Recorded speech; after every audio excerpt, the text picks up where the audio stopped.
Hi everyone, welcome to my YouTube channel. जैसा कि आप सभी जानते हैं NIACL the new India assurance company limited, इसका नोटिफिकेशन आ चुका है फॉर एडमिनिस्ट्रेटिव ऑफिसर्स AO का। ठीक है, जो लास्ट नोटिफिकेशन आया था वो 2018 में आया था और 2018 के बाद अब ये नोटिफिकेशन सीधा 2021 में आया। तो आप देख सकते हो 3 साल के बाद ये नोटिफिकेशन आया है और एक बहुत अच्छी अपॉर्चुनिटी है आप सबके लिए। आपको ये अपॉर्चुनिटी मिस नहीं करना है, इसलिए जुट जाइए एग्ज़ाम की तैयारी में अभी से। नोटिफिकेशन की जो माइन्यूट डिटेल्स है, जो इंपॉर्टेंट हाईलाइट्स है नोटिफिकेशन की, जो इंपॉर्टेंट बातें जो हमारे लिए जानना ज़रूरी है, वो मैं आपको इस वीडियो में बहुत जल्दी से बताने वाला हूँ। तो आइए स्टार्ट करते हैं। यहाँ पर आप देख सकते हो कितनी वैकेंसीज़ है। यहाँ पर सबसे पहले वैकेंसीज़ के बारे में बात करेंगे तो टोटल यहाँ पे अपने पास 300 वैकेंसीज़ है। उसमें से SC के लिए 46 है, ST के लिए 22 है, OBC के लिए 81 है, EWS के लिए 30 है और अनरिजर्व के लिए 121 है। और पर्सन विद डिसेबिलिटीज़ के कैटेगरीज में HIVI/OC के इतनी वैकेंसीज दी हुई है, आप देख सकते हैं। तो आप जिस भी कैटेगरी में आते हैं उस हिसाब से आप देख सकते हैं कि आप कितनी वैकेंसीज आपके लिए अवेलेबल है।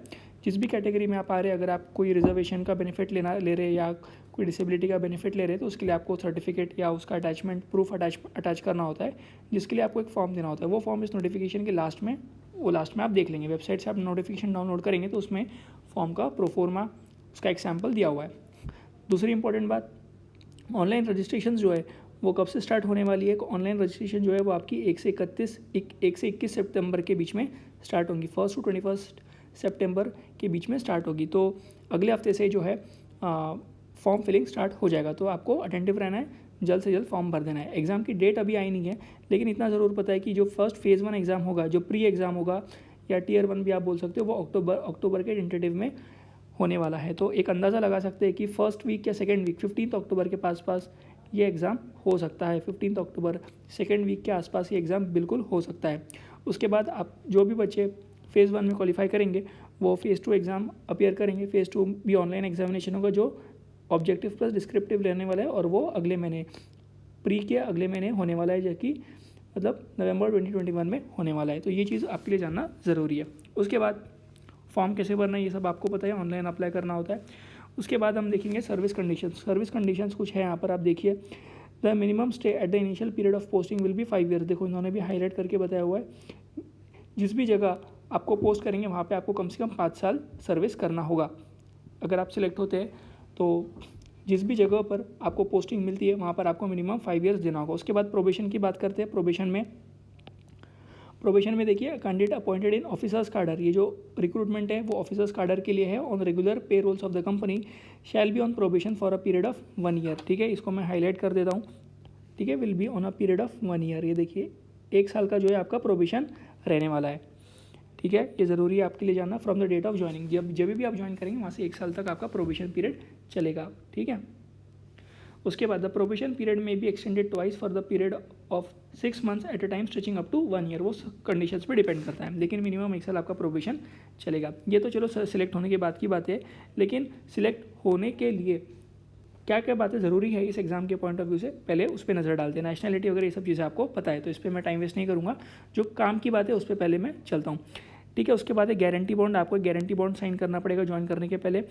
आपको ये लिख के देना होगा कि before joining as a probationer the selected candidates will be required, ठीक है, will be required to give an undertaking to serve the company for a minimum period of 4 years including the probation period. तो probation का 1 साल और उसके बाद आपको और 3 साल, इस तरह से आपको सिलेक्ट होने के बाद कम से कम 4 साल कंपनी को सर्विस करना पड़ेगा। इनकेस अगर आप सर्विस नहीं करते तो उसके लिए आपको जो बॉन्ड है वो जो अगर टूटता है तो उसके लिए हो सकता है आपको कुछ पैसा देना पड़ता है। वो यहाँ पे लिखा हुआ है, देखते हैं आगे पढ़ते हैं कि क्या लिखा है उसमें। तो जो इंपॉर्टेंट चीज़ है उसको मैं अंडरलाइन करता हुआ चलता हूँ। फिर required to give undertaking to give the service for a company for a period of 4 years. 4 साल आपको सर्विस देनी पड़ेगी इंक्लूडिंग द प्रोबेशन पीरियड। ठीक है, उसके बाद बोला है in the event of the resigning from the company, अगर आप रिजाइन करते हो before the expiry of the bond period they will be liable to pay liquidated damages equivalent to 1 years gross salary. तो आपको कम से कम 1 साल की सैलरी कंपनी को रिटर्न करनी पड़ेगी अगर आप 4 साल के पहले जॉब छोड़ते हैं तो। ठीक है, फिर ये सारी चीज़ें हैं, आप पढ़ सकते हो। गारंटी बॉन्ड है, डिटेल में यहाँ पे दिया हुआ है, इस पर मैं टाइम वेस्ट नहीं कर रहा हूँ, आप पढ़ लेना। ये सारी चीज़ें सिलेक्ट होने के बाद भी आपको ब्रीफ की जाएंगी। अभी एग्ज़ाम के लिए हमारे लिए क्या ज़रूरी है, पहले उस पर नज़र डालते हैं। यहाँ पे सैलरी भी दी हुई है, आप देख सकते हो। सैलरी के बारे में भी दिया हुआ है, इमोल्यूमेंट्स एंड बेनिफिट्स।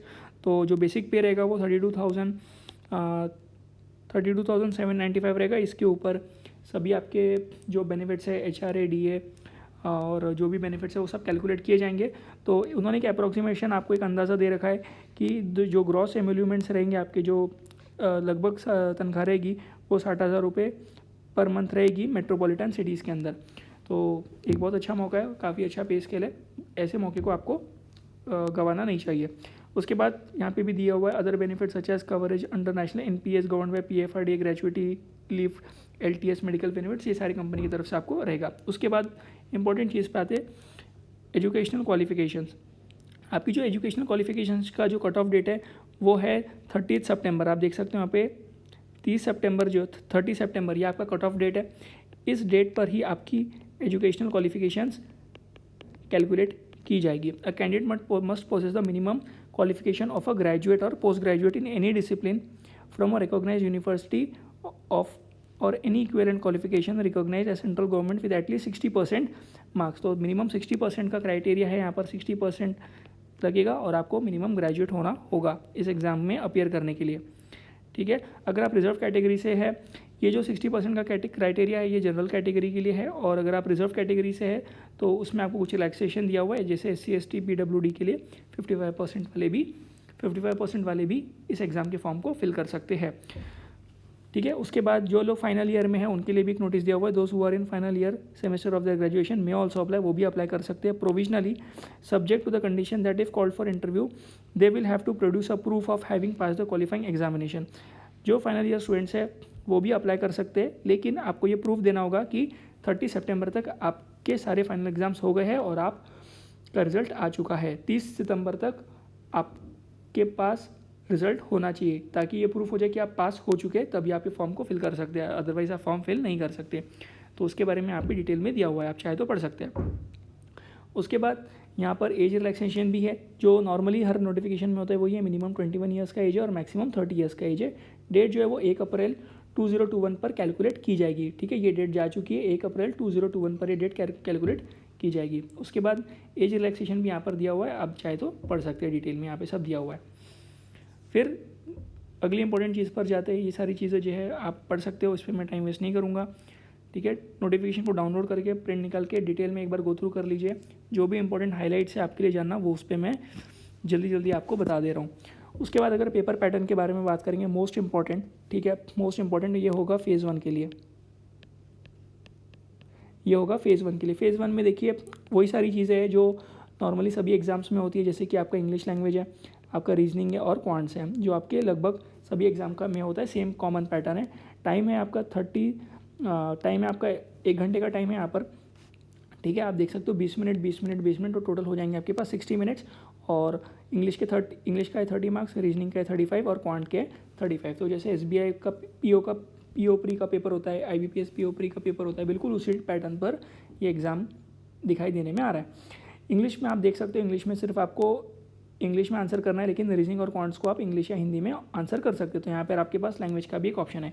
उसके बाद अगर बात करेंगे फेज़ 2 के बारे में, यहाँ पे लिखा हुआ है फेज़ 2 के बारे में, फेज़ 2 मेन एग्जामिनेशन में बिल्कुल जैसा मेन एग्जाम होता है बिल्कुल उसी का पैटर्न है, जैसे SBI PO main, IBPS PO main का जो पैटर्न होता है उसी के ऊपर है। आपका आएगा रीजनिंग, इंग्लिश, GA आएगी आपके, इसमें क्वांट्स आएगा। ठीक है,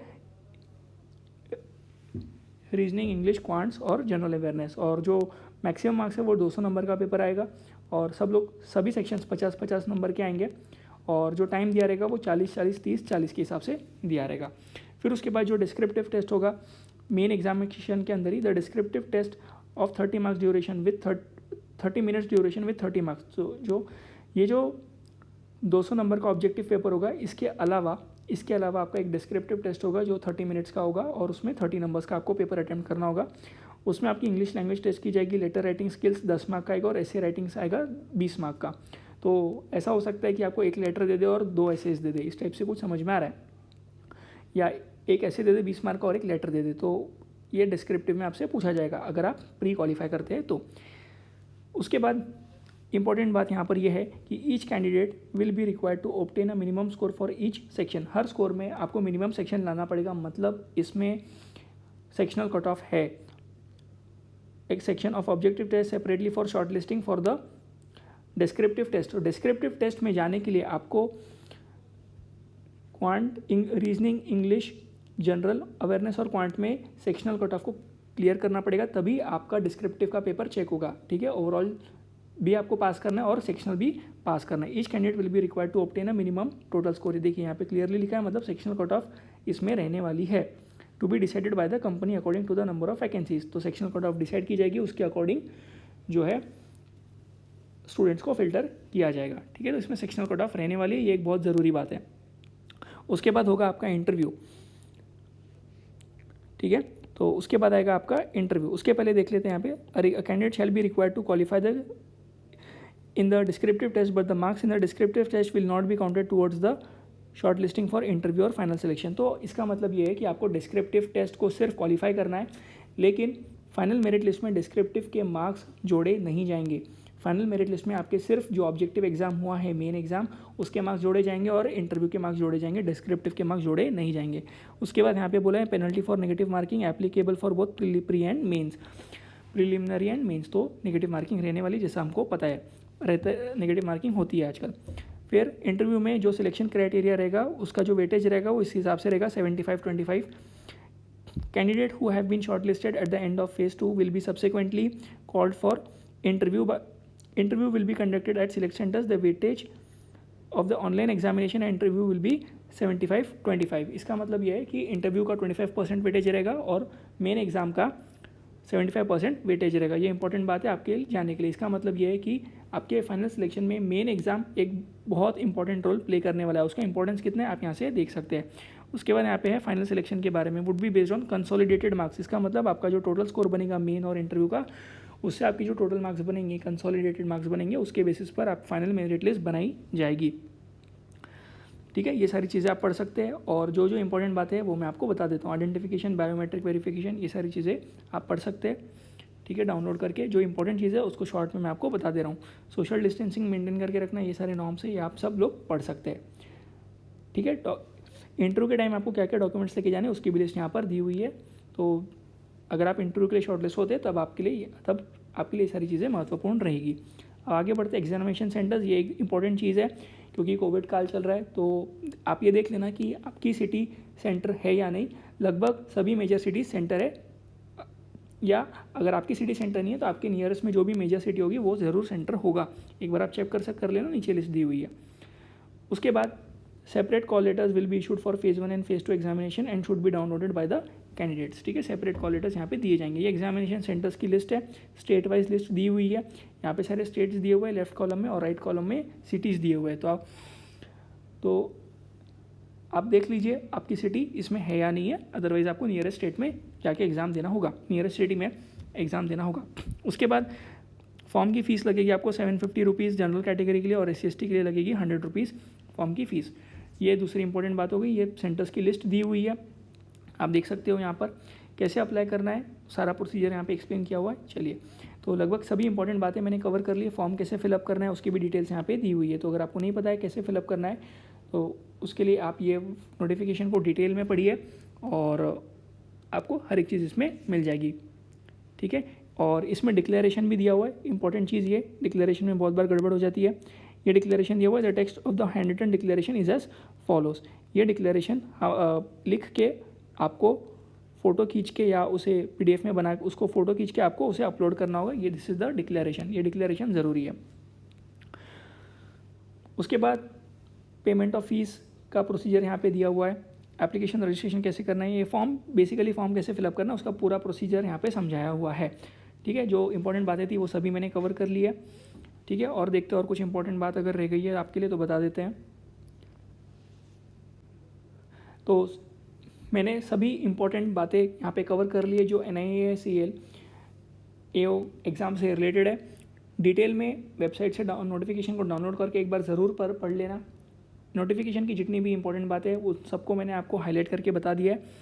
और एग्ज़ाम की तैयारी में जुट जाइए, बहुत ही जल्द एग्ज़ाम होने वाला है और आपको पता है बहुत अच्छी अपॉर्चुनिटी, इसको मिस मत करिए। All the very best.